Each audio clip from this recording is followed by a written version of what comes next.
3 வருஷத்துக்கு முன்னாடி இந்த நிறுவனம் OpenAI விட்டு வெளியேறின சில பேரால ஆரம்பிக்கப்பட்டது. இன்னைக்கு அதே நிறுவனம் உலகத்திலேயே மிக அதிக மதிப்புள்ள தனியார் நிறுவனமா மாறிடுச்சு. OpenAI முந்திடுச்சு. அந்த நிறுவனம் தான் Anthropic. இது அவங்க எப்படி அந்த இடத்துக்கு போனாங்கன்ற கதை. மே 28ஆம் தேதி ஒரு பெரிய செய்தி வந்துச்சு. Anthropic $65 பில்லியன், அதாவது கிட்டத்தட்ட 5.5 லட்சம் கோடி ரூபாய் முதலீடு திரட்டி இருக்காங்க. இந்த முதலீட்டுக்கு பிறகு அவங்களோட மொத்த மதிப்பு $965 பில்லியன், அதாவது கிட்டத்தட்ட $1 ட்ரில்லியன் நெருங்கிட்டாங்க. இந்த ஒரு எண் அவங்களே உலகத்திலேயே மிக மதிப்புள்ள தனியார் நிறுவனமாக்கிடுச்சு, OpenAI-யும் தாண்டி. இது ஏன் இவ்வளவு முக்கியம்? ஏன்னாவே உலகத்துல எப்பவுமே OpenAI தான் முதல்ல இருந்துச்சு. ஹேட்டாபையோட புகழ், மக்கள் எண்ணிக்கை எல்லாத்துலயும் அவங்க முன்னாடி. ஆனா மதிப்பு என்ற விஷயத்துல முதலீட்டாளர்கள் இப்போ Anthropic மேல அதிக நம்பிக்கை வச்சிருக்காங்க. இது சும்மா ஒரு எண் இல்ல, இதுவே உலகத்துல யார் மேல பணம் நம்பிக்கை வைக்குதுன்ற கதையை சொல்லுது.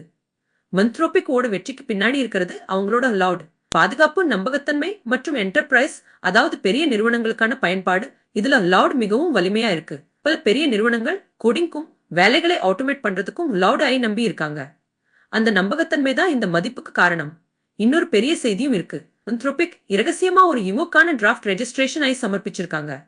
அதாவது விரைவில் அவங்க பங்கு சந்தைக்கு வரலாம். அப்படி வந்தா பொதுமக்களும் இந்த நிறுவனத்துல முதலீடு பண்ண முடியும். ஒரு ஸ்டார்ட் அப் ஆரம்பிச்சு பங்கு சந்தைக்கு வர அளவுக்கு வளர்ந்திருக்காங்க. இதுவே ஓட வேகத்தை காட்டுது. ஆனா இங்க ஒரு கேள்வி எழுகுது. இவ்வளவு பெரிய மதிப்பு உண்மையான வளர்ச்சியா இல்ல ஒரு குமிழியா? சிலர் சொல்றாங்க நிறுவனங்களோட மதிப்பு உண்மையான வருமானத்தை விட ரொம்ப அதிகம்னு. இன்னும் சிலர் சொல்றாங்க இதுதான் எதிர்காலம், இது தொடக்கம் தான். யார் சொல்றது சரின்னு காலம்தான் பதில் சொல்லும். இந்த கதையில் ஒரு பாடம் இருக்கு. சில வருஷத்துக்கு முன்னாடி பாதுகாப்பான வேணும்னு சொல்லி OpenAI விட்டு வெளியேறின ஒரு குழு இன்னைக்கு உலகத்தோட மிக மதிப்புள்ள நிறுவனத்தை கட்டியிருக்காங்க. கொள்கை, பொறுமை மற்றும் தெளிவான திசை, இதுதான் அவங்களோட வெற்றி. உங்க கருத்து என்ன? Anthropic ஓட இந்த மதிப்பு நியாயமானதா இல்ல மிகை மதிப்பீடா? கீழே கமெண்ட்ல சொல்லுங்க. உலகத்துல யார் முன்னாடி யார் பின்னாடின்ற இந்த போட்டியை தமிழ்ல தெளிவா தெரிஞ்சுக்க Decodified சப்ஸ்கிரைப் பண்ணுங்க. பெல் ஐகானை அழுத்துங்க. அடுத்த வீடியோல சந்திக்கலாம்.